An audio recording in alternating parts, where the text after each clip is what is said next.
Крв отпад по операции на пациенти, шприцови, крвави гази. Сите завршувале во Дрисла без претходен соодветен безбедносен третман, тврдат од градот Скопје. Ова доле што го гледате овдека, значи тоа е исцедок од човечка крв. Зарем мислите дека такви снимки 50 дена треба да се молчат? Никој ништо да не прави?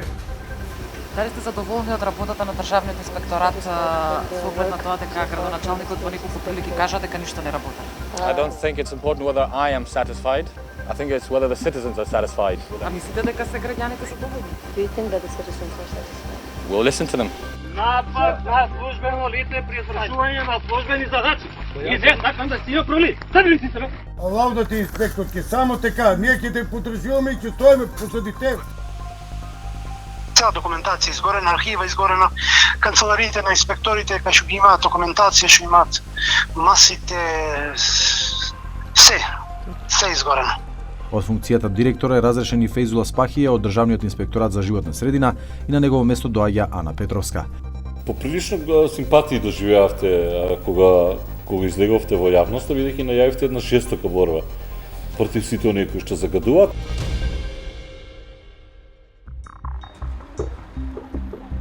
Шефицата на Државниот инспекторат за животна средина влегува во вонреден надзор на депонијата Дрисла кај Скопје. Добар ден. Ние сме од емисијата 360 степени. Дали може да влеземе со инспекторите? Поберете слободно. Чекаме директора да дојде. Тргнате.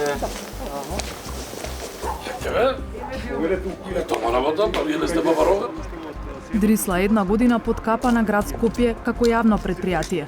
Директорот доби образложение на што се должи ненајавената посета. Да спроведеме анализа на количините на отпад и изворите од каде доаѓаат тие отпади во депонијата Дрисла, се со цел да можеме да видиме, да направиме споредба, значи се оно што се генерира, дали се носи на Дрисла или завршува на некои неуредени локации. Конечно. Чешлањето на документацијата траеше со часови.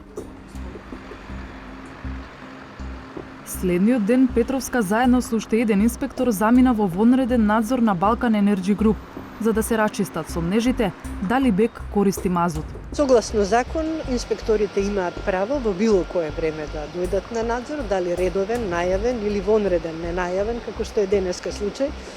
И главно правните субјекти се свесни за реперкусиите доколку направат проблем или не дозволат пристап до службени простории, до постројки и до документација. Но тоа не е случај со медиумите. Овде, ненајавени, не добивме дозвола да влеземе, па инспекторите сами се упатија внатре.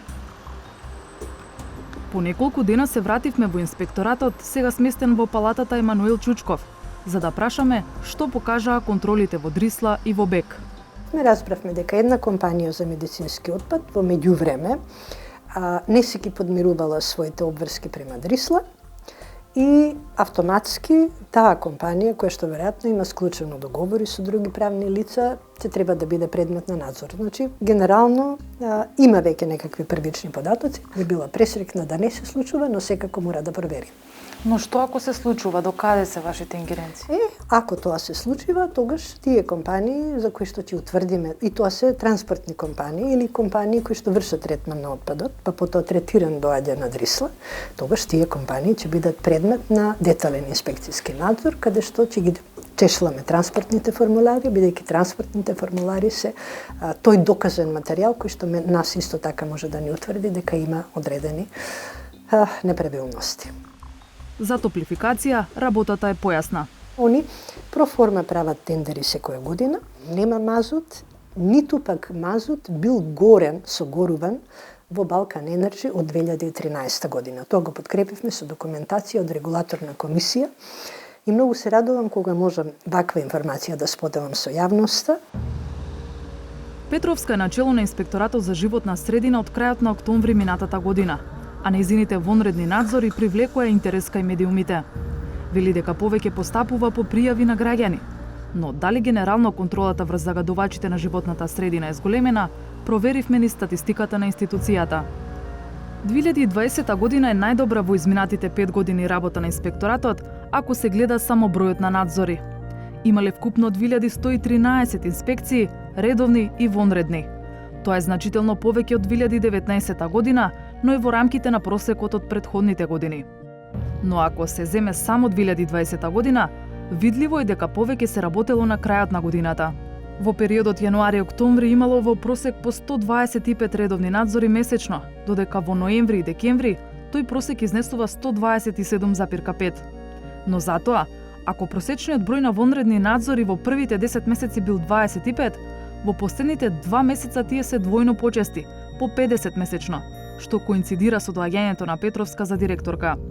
Речиси за 3 пати се зголемили просечниот број на мерки кои ги изрекуваат инспекторите. Од невладината Екосвест, кои активно ја следат работата на инспекторатот, сметаат дека тие немаат капацитет за поголем обем на работа. Имаме само еден инспектор за животна средина во Охрид, Струга и мислам целиот тој регион, што е многу малку бидејќи во тој регион има доста пријави за под кој што е надлежен инспекторатот за животна средина. Значи, зголемување на бројот на вработени, а е потребно тоа, кои би можеле да излезат на терен, може би измена на смените во кои што работи државниот инспекторат за животна средина, бидејќи не може да се јавиме ние, не може да бираме кога се случува тоа, за да се јавиме и да пријавиме и никој да не крене слушалка доколку тоа е во 1 часот навечер, например. Петровска ги признава недостатоците и вели дека успех ќе се бележи само доколку истовремено се работи на 3 важни прашања. И повеќе луѓе, и повеќе обука, и повеќе соработка. Институцијата има вкупно 17 инспектори за цела држава, од кои 5 мина пред пензија, а надлежни се да постапуваат по 25 закони и околу 250 подзаконски акти. Во Североисточен плански регион воопшто немаме инспектор. Ми го покриваат колегите делумно од Скопје, делумно од Пробишти. Дали тоа значи дека можеби загадувачите се покомотни во моментов бидејќи и нема кој да ги контролира? Не, тоа не би сакала да шпекулирам на тој начин. Значи, колку сме, толку сме, максимално сме посветени. Сепак, дека кадарот не е доволен, говори и тоа што инспекторатот веќе бара засилување од владата. Новите инспектори неопходно е што побрзо да се добијат, оти ќе треба барем 1 година да се дообучат во соодветната област. Јас скромно започнав со 8 нови инспектори, меѓутоа всушност сега гледам дека мене ми требаат повеќе од 8 инспектори. И еднаш кога ќе имаме таа одлука на влада, тој заклучок, јас веднаш ќе го предадам во Министерството за финансии планот за вработување. И ако тоа заврши, тоа ќе значи дека со првиот нареден ребаланс на буџетот, јас ќе треба да добијам дополнителни средства за овие вработувања. Инаку во овој момент јас немам финансиски средства за нови вработувања. Но не само кадар, инспекторатот нема ниту соодветна лабораториска опрема. За да не се потпира намерењата на самите загадувачи, иако тие се обврзани на тоа, во тек е јавна набавка за ангажирање фирма која ќе ги врши мерењата на терен на повик на инспекторатот за животна средина. Значи, јас сакам да го задржам тоа право, да провериме секаде, каде што сметаме дека е неопходно, со наша лабораторија, што сега набрзо ќе ја ангажираме.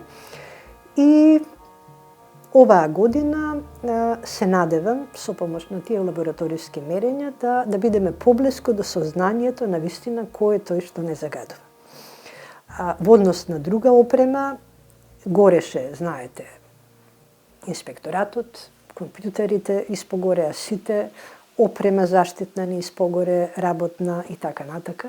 Обновуваме, значи, наскоро исто така ќе се екипираме и во тој дел, серверите ги повративме и хартиената документација полека си ја обновуваме, значи се враќаме во форма. Од невладината Екосвест забележале придвижување на работите во Државниот инспекторат за животна средина и зголемено присуство во медиумите. Николовска подсетува дека инспекторите се платени за тоа и дека должност им е да ги контролираат загадувачите. За неа, важен е крајниот исход од надзорите. Тесна соработка со општините и на крајот на краиштата треба да постои некаква тесна соработка со Министерството за внатрешни работи. Затоа што по одредени пријави ќе треба да се постапи и кривично. Тоа е цел еден синџир кој што веруваме може да се подобри не во текот на 1 година, во текот на работењето од 3 месеци, само да се постават работите како што треба и институциите едноставно да соработуваат меѓу себе.